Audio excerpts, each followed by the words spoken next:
আসসালামু আলাইকুম, welcome back to my channel. আজকে রেসিপি হচ্ছে সুজি এবং চালের গুঁড়ের বিস্কিট। সুজি এবং চালের গুঁড়ের বিস্কিট আপনারা বানিয়ে বছর জুড়ে মাস জুড়ে খেতে পারেন। বাচ্চারা তো খুবই পছন্দ করবে, সেক্ষেত্রে ছোটো বড়ো সবাই পছন্দ করবে। বিকেলে চায়ের আড্ডায় আপনারা চাইলে এরকম সুজির বিস্কিট বানিয়ে আপনারা চার সাথে খেতে পারেন। তো আশা করি আজকের ভিডিওটি সবার ভালো লাগবে। ভিডিওটি ভালো লাগলে চ্যানেলটি সাবস্ক্রাইব করে পাশে থাকবেন, আর পাশে থাকা বেল বাটনে ক্লিক করে অন করে দেবেন। আমি চলে যাচ্ছি এখন মূল রেসিপিতে। দেখতে পাচ্ছেন এখানে আমি একটা বোলে দেখতে পাচ্ছেন আমি 1.5 কাপের মতো সুজি নিয়ে নিচ্ছি। আবার নিয়ে নিচ্ছি 1 কাপের মেজারমেন্ট কাপের চালের গুঁড়া। আপনারা যতটুকুই বিস্কিট বানাবেন অতটুকুই নেবেন। তো সুজি এবং চালের গুঁড়ার সাথে আমি দিচ্ছি এখানে 2 টেবিল চামচ পরিমাণ চিনির গুঁড়া। তো আমি চিনি দিয়েছি 2 টেবিল চামচ পরিমাণ চিনি দিয়ে ভালো সুজির সাথে একটু মিক্স করে নিচ্ছি। তো এরপর দিয়েছি আমি পরিমাণ মতো এখানে স্বাদ মতো লবণ। তো লবণটা আপনারা স্বাদ মতো দিবেন, যেহেতু বিস্কিট রেসিপি তো লবণ না দিলে সেটা খেতে ভালো লাগবে না। তো দিয়েছি এখানে আমি কিছুটা, দেখতে পাচ্ছেন কালো জিরা। তো কালো জিরা বিস্কিটে দিলে আসলে খুবই ভালো লাগে ফ্লেভারসটা। তো এরপর দিয়েছি একটা ডিমটা অবশ্যই লো টেম্পারেচারে হতে হবে, ফ্রিজ থেকে নামিয়ে সঙ্গে সঙ্গে ব্যবহার করবেন না।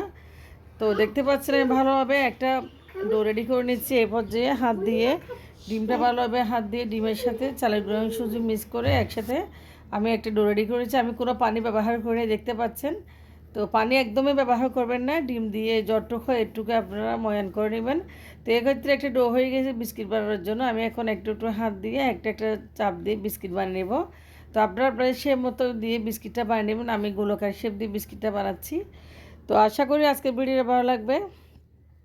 তো আপনারা যখনই খেতে মন চাইবে এরকম বিস্কিট বানিয়ে বাসায় তৈরি করে খেয়ে নেবেন। এত অসাধারণ, এত মজা হয়ে যায় তা বলার বাইরে। আপনারা যখনই বানাবেন তখনই বুঝতে পারবেন। তো এই পর্যায়ে আমি দেখতে পাচ্ছেন একটা একটা গোলাকার শেপ দিয়ে বিস্কিটগুলো বানিয়ে নিচ্ছি। তো হাত দিয়ে চাপটা করে করে দিয়েছি। তো এই পর্যায়ে সবগুলো বিস্কিট বানানো হয়ে গেছে, দেখতে পাচ্ছেন। আমি এখন একটা কাঁটা চামচ দিয়ে একটা একটা ফুল করে দেবো এই পর্যায়ে। তো কাঁটা চামচ দিয়ে একটা একটা ফুল করে দিয়েছি বিস্কিটের উপর, দেখতে পাচ্ছেন। এতে খুব সুন্দর লাগছে বিস্কিটটা, আর বিস্কিটটা ভাজার পরও একটা দেখতে সুন্দর লাগবে। তো দেখতে পাচ্ছেন আমি কাঁটা চামচ দিয়ে কাজটা করেছি, খুব সুন্দর করে বিস্কিট রেডি করে নিয়েছি। এখন চলে আছে চুলায়। তো চুলায় আমি আগে থেকে কিছুটা তেল গরম করে রেখেছি। তো তেলগুলো যখন একটু একটু গরম থাকবে তখন এরপর যে আপনারা বিস্কিটগুলো একটু বানিয়ে নেবেন। বেশি চুলার আঁচটা একটু কমিয়ে দিবেন যখন এই বিস্কিটগুলো ভাজবেন। দেখতে পাচ্ছেন বিস্কিটগুলো একটু একটু ফুলে যাচ্ছে উপর থেকে।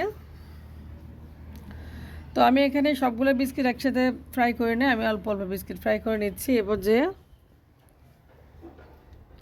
এরপর যে দেখতে পাচ্ছেন বিস্কিটের উপর একটা কালার চলে আসছে, খুব সুন্দর একটা ব্রাউন টাইপের কালার চলে আসছে।